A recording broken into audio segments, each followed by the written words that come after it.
say the mound builders died out. I don't think mound builders died out. That's us out there today. We're there today. That's like saying the pyramid builders of Egypt died out. They didn't die out. They're still over there today. You know, they just don't build pyramids anymore. Why'd they stop building pyramids? You know, find that out, then we'll stop. Find out why we quit building mounds. They built pyramids in South America. The thing about the mounds is they stopped the Mississippi River. Because they call it the Mississippian mound builders is what we're called, or what they're called. They don't go east or west of the Mississippi. The biggest town is right there in someplace on the Mississippi. Biggest mound building town. And it was humongous in size. You know, that goes back so many thousands of years. And there again, you got these people living on the water because you got to have fresh water. You can't have stale water. You can't drink swamp water because Ohio was a lot of swamp. You can't drink that water, so you have to live close to a fresh water source. But you have to keep it out of your garden. You have to keep it out of your house. So that's my theory on the mound builders.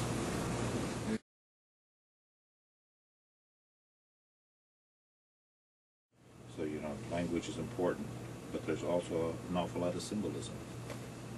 The symbolism, which is what we refer to when we look at the earthworks, those symbolisms, you know, and it's like even, you know, when people look at these mounds, and they say, oh, those are burial sites, those are ceremonial sites.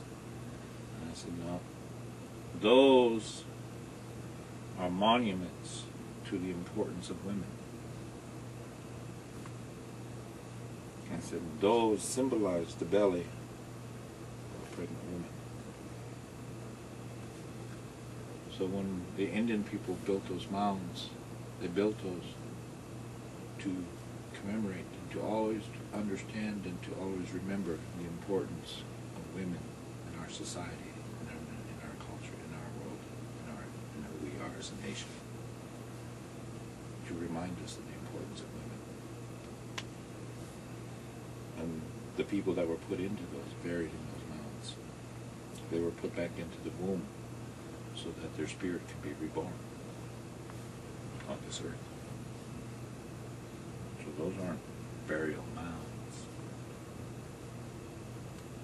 That's our connection to our mother, Inimaka. That's part of our culture. So when it gets defined as just a burial mound, that is a part of the cultural and spiritual genocidal process that we see today, that exists in our society today. Even terminology is a part of a cultural genocidal process.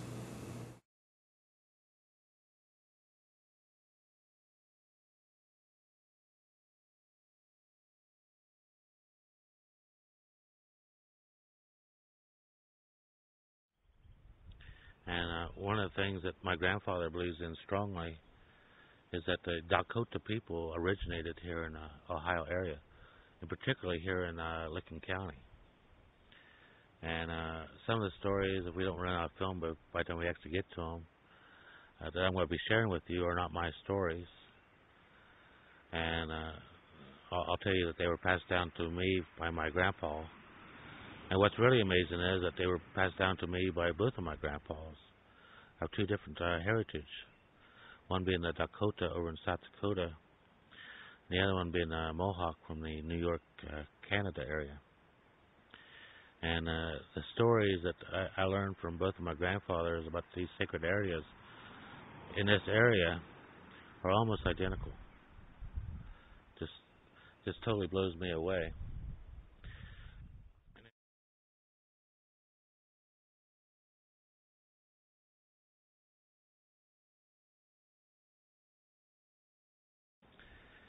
And but the Dakota people, my grandpa would tell you that the Great Circle Mound over there in Heath and Newark, if you look at the shape of it, the shape of our modern day Sundance Circle, they would be one and the same. Now we don't use mounds nowadays, but it's still a great circle with the opening to the east. And if you look at the great circle, it's a great circle with an opening to the east. And in 1992, the archaeologists and archaeological students wanted to do a dig into the mound, and this upset my grandfather a great deal. And Grandpa, being a stroke victim, he actually had to use my shoulder, and I'd kind of pull him along to go wherever he wanted to go. And we got down there, and Brad Lepper kind of confronted us, and said that we weren't going to be allowed in. And I'm fairly certain that Grandpa kind of pushed me forward, and we kind of went in anyway. And we stayed and we talked, and Grandpa told them that we shouldn't do this. And he's trying to explain to them that to this day that is still a sacred site. Grandpa believing that that's where our sun dance was first held, and that was the purpose of that, and also to mark the sun.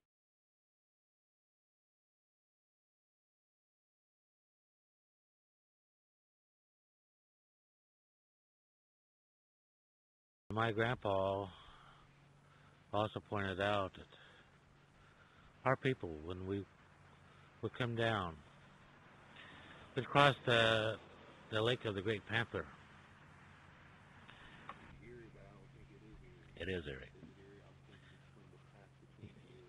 Erie is the most smallest of the Great Lakes, the most shallowest of the Great Lakes. But it has some terrific storms on it, including to this day waterspouts. And boy, it acts like a panther. The Lake of the Panther. Is that alligator over there in Granville, or is it a water panther? And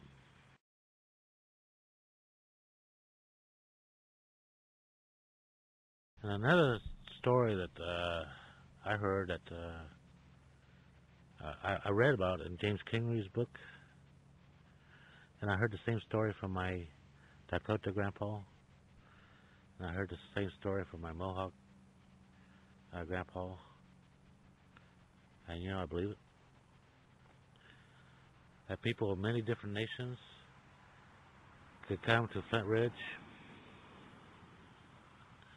could come to Black Can Gorge, could come to the Circle Mounds, and come to the Arctic Mounds, and they would, even if the nations were warring against one another, they would treat each other as a friend at these sacred sites. That's Wakan. That's sacred.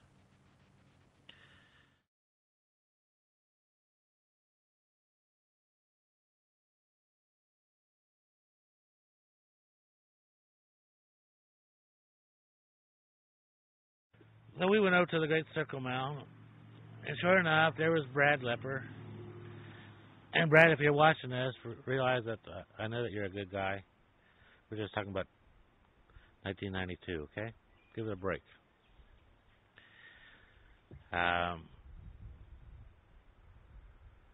There was Brad and the students, and they had a great big crowd, and Brad said something to the effect that the Indians were not going to be allowed to set up their teepees, and they weren't even going to be allowed on the ground. Me being me, that's all it took. And by golly, we were in the grounds. Now, I'll tell you something that it's funny. We never actually did stop them from digging.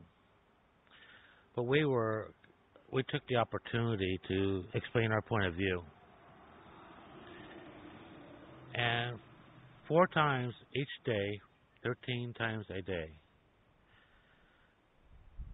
we had ceremony. Now, I led those ceremonies. Again, I'll remind you, I am not a spiritual leader. But Grandpa told me to do this, so I did that. And what was really funny is every time the students would go over to do their dig, it would pour down rain. And every time we would stop to do a ceremony, the weather was beautiful. And each night, the crowds just got larger and larger and larger. And so the other day when I was on the radio with Brad, and you know, in the past 15 years or so, I'm doing things that if he had asked me earlier would ever happen, I would tell you it was impossible. But our people are working with archaeologists. Our people are working with historians. We're working with anthropologists to a certain extent. There's still quite a few things that organizations like the Ohio Historical Society does that is wrong, will never be right, and we will always disagree on that. But I also believe if we start finding some common ground now, then maybe someday we can talk about more serious issues and come to a better agreement. Maybe they'll have a better understanding.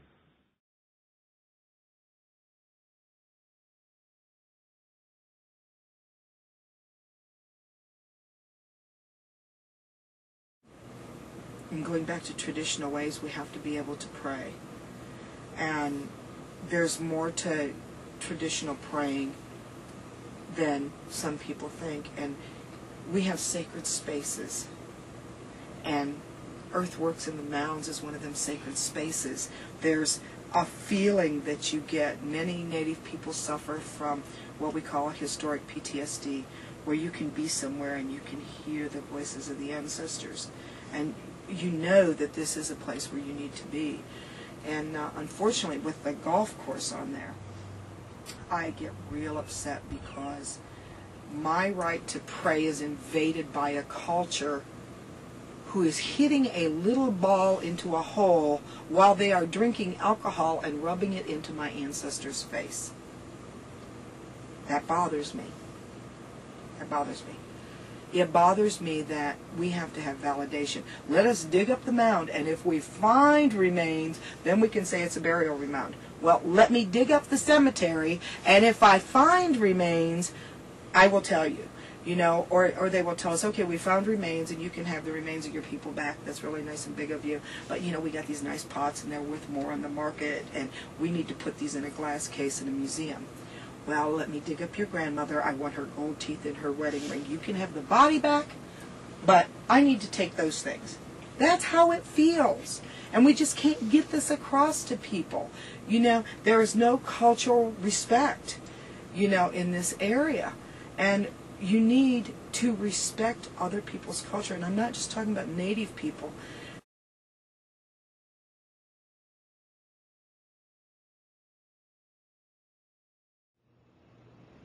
Those are some of those things that happen.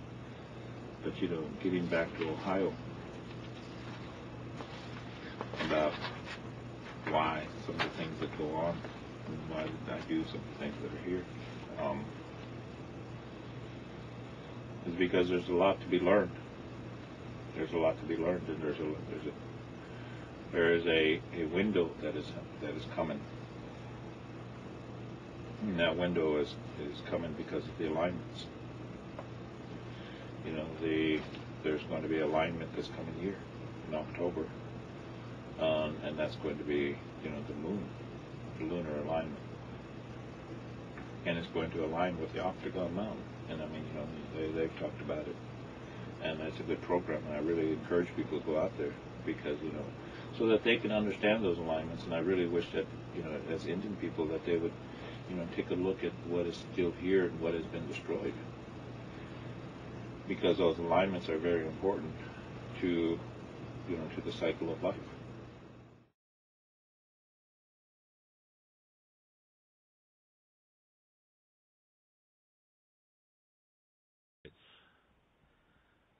But in all my stories, no lunar alignment. And yet, I heard about the octagon mound and how it lines up with the moon, and it makes perfect sense to me. And I pointed out on the radio about to this day our traditional calendar is based on the moon. And so is quite a few other cultures around the world to this day. That's the reason.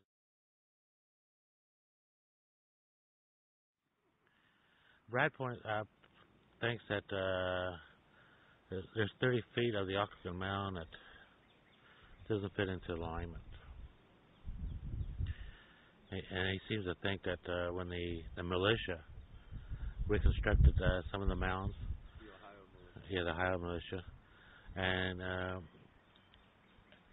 despite what the golf course people will tell you, a lot of those mounds, yes, were reconstructed. A lot of those mounds are still the real McCoy. They never were destroyed. So don't let those fool you. But some of the mounds that were reconstructed, they're engineers. So, for it to make literal sense, you need another 30 feet. And so they built the other 30 feet. But Brad believes that that 30 feet should not have been there. And I agree with him. And his thinking was because it doesn't line up with the lunar alignment at 30 feet.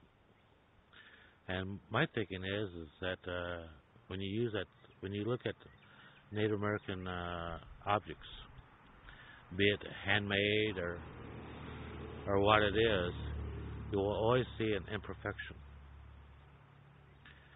And Dr. Horn Hively goes, really? And I said, yeah. And why is that? Well, the only thing that's perfect is God. And our people to show that, they always put in imperfection. And Dr. Hively said, well, we have some Navajo rugs, and that imperfection, that's the way they explained it to us. So it makes perfect sense.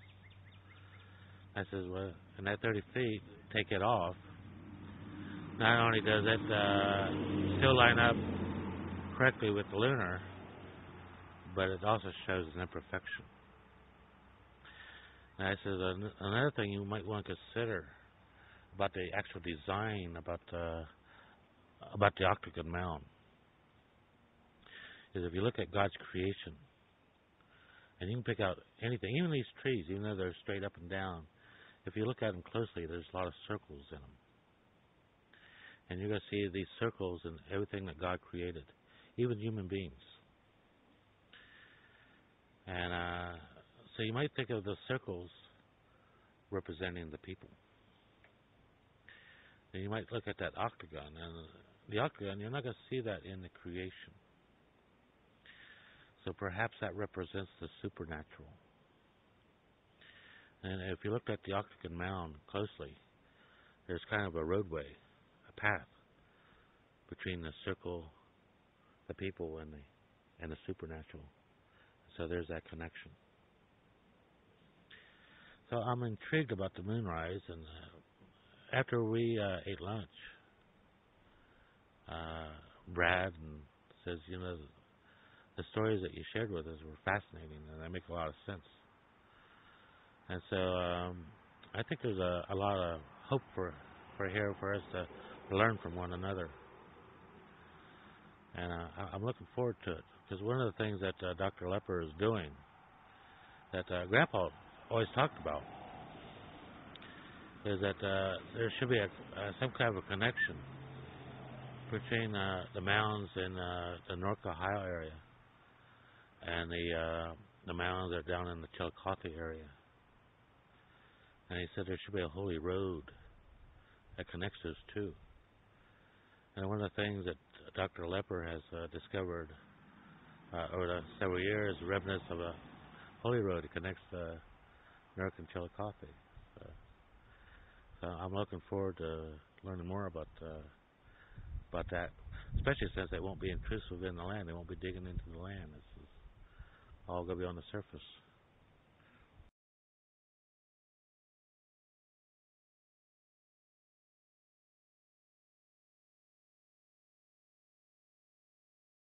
Americans in the Ohio area. Perhaps through God's guidance, we was able to hold on to the mounds because of the golf course. And if you think about it, there's no logical reason for any of these mounds to still be in existence. It'd be more logical for people because, as people have pointed out about the Octagon Mound, for example, from the ground you can't actually realize what you're looking at. It doesn't look like an octagon and circle mound. It just looks like a bunch of mounds. And it would have made more sense, to plow them under, and nowadays put housing divisions in there and farming's in there. But my contention is that there are certain sacred areas that always will be sacred areas. And Wakantanka, our name for God, which means great mystery, is indeed a great mystery and sometimes works in very mysterious ways. And so maybe one of the ways that they maintain the mounds for the coming generations is with the golf course. And so perhaps we ought to take the opportunity here, and with the people of the Friends of the Mounds, the Native American communities, the archaeologists, people of the Ohio Historical Society, and people of the Mound Builders Golf Course. Maybe we ought to start a fundraising, because the ceremonies that we had at the Circle Mound in 1992, the evening ceremonies, every evening, a couple of thousands of people showing up.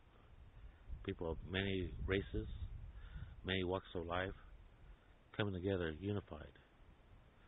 I believe that exists here. Maybe it's time to move that golf course.